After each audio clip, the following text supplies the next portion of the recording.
گئی، سارا ہفتہ شکار کھیلتے، مچھلیاں ہاتھ تھوڑی آتی، مگر جب ہفتے کا دن آتا مچھلیاں پانی کے اوپر تیرنا شروع کر دیتے، اوپر تیرنے لگ جاتا۔ اللہ کی طرف سے تو حکم تھا کہ ہفتے کے لیے شکار نہیں کرنا۔ اب یہودی تھے، اپنے آپ کو بڑا سیاح سمجھتے تھے، دانا اور عقل مند سمجھتے تھے۔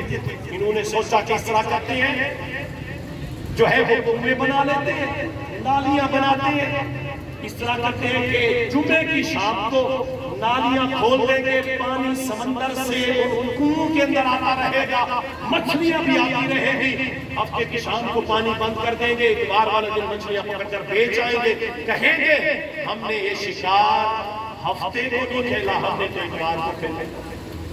مسلمانوں، جب انہوں نے یہ والا طریقہ اپنایا، اللہ کا قرآن کہتا ہے پھر کیا ہوا، اللہ کی ذات ناراض ہوئی۔ انہوں نے مچھلیاں پکڑی، رب کی ذات ناراض ہوئی، پوری قوم کو اللہ نے بہتر بنا دیا۔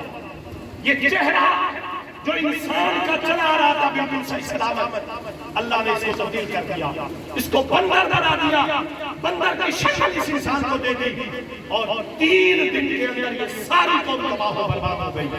وجہ کیا تھا؟ صرف یہ تھی۔ اب میں نے اور آپ نے دیکھنا یہ ہے اللہ رب العالمین کی کتنی نافرمانیاں ہیں جو ہم کر رہے ہیں، جن کے نہ کرنے کا حکم اللہ اور اس کے محبوب نے ہمیں دیا ہے، مگر میں اور آپ وہ کام کر رہے ہیں۔ لیکن ہمارے چہرے نہیں چہرے، ہمارے چہرے نہیں بدلتے۔ وجہ کیا ہے؟ ساری وجہ یہ مصطفیٰ کی ذات ہے۔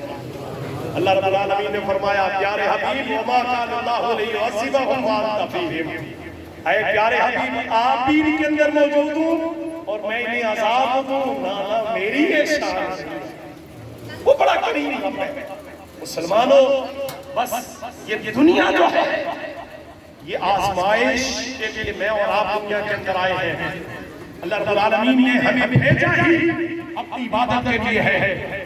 الذی خلق الموت والحیات لیبلوکم ایکم احسن عملا، موت اور زندگی دی کیوں گئی؟ فرمایا ہم نے اس لیے دی تاکہ آزمائے تم میں سے کون ہے جو اچھے عمل کرتا ہے۔ یہ دنیا میں اور آپ جو آئے ہیں صرف اور صرف اللہ کی عبادت کے لیے آئے ہیں۔ اگر ہم عبادت سے موڑ لیں گے کتنی دیر تک موڑیں گے؟ آخر ایک نہ ایک دن اللہ کی ذات کی بارگاہ میں ہم نے حاضر ہونا ہے۔ اگر وہاں ہم چہرہ چھپاتے پھرے تو پھر کیا فائدہ؟ آج موقع ہے، اللہ رب العالمین نے ایک زندگی دی ہے، پھر اس زندگی کو غنیمت جانتے ہوئے اس کے اور اس کے محبوب کے فرمودات کے مطابق زندگی گزاریں۔ خدا کی قسم جب اللہ اور اس کے رسول کے فرمودات کے مطابق میں آپ زندگی گزاریں گے، دنیا بھی سمجھ جائے گی، قبر بھی سمجھ جائے گی، حشر بھی ہمارا سمجھ جائے گی۔ سنیے حضرت موسیٰ علیہ السلام کا دور مبارک ہے، وہ کتنا کریم ہے رب، تیرے اور میرے ساتھ کتنی محبت کرتا ہے۔ جناب کریم اللہ علیہ السلام کا حضور سمندر کے کنارے ہوا، آپ چل رہے تھے، ایک دو لوگ جو ہے وہ سمندر سے مچھلیاں پکڑ رہے تھے، جالا پھیرتے مچھلیاں پکڑ رہے تھے۔ آپ ان کے جب قریب ہوئے تو دونوں کو سنا، ایک اپنے ابو کا نام لیتا، اپنے ابو کا نام لے کر جالا پھینکتا، جب کھینچتا جالے کو باہر تو بھرا ہوا مچھلی سے آتا، ایک وہ تھا جو رب کا نام لیتا، مالک کا نام لیتا، جب جال پھینکتا باہر پھینکتا تو کوئی مچھلی بھی نہ آتی۔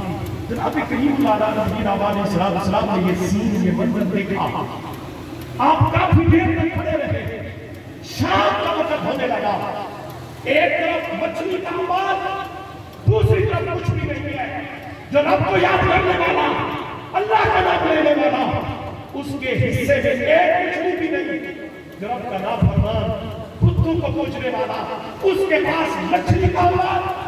جناب کریم اللہ علیہ السلام یہ سارا سین دیکھ رہے تھے، جب شام ہونے لگی تو رب کو جو ماننے والا تھا، رب کرنے والا تھا، اس نے آخری جال پھینکا، رب کا نام لیا، کہنے لگا مالک آخری جال پھینکنے لگا ہوں، تو ہی تو میرا رازق ہے، تو ہی تو میرا مالک ہے، تو ہی تو روزی دینے والا ہے۔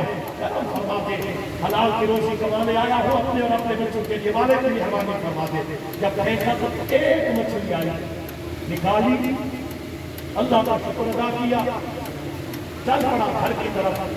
جناب کریم اللہ نے رب کی بارگاہ میں عرض کی باری ڈالا، بڑا کریم ہے تو بڑا مہربان رب ہے، ایک وہ ہے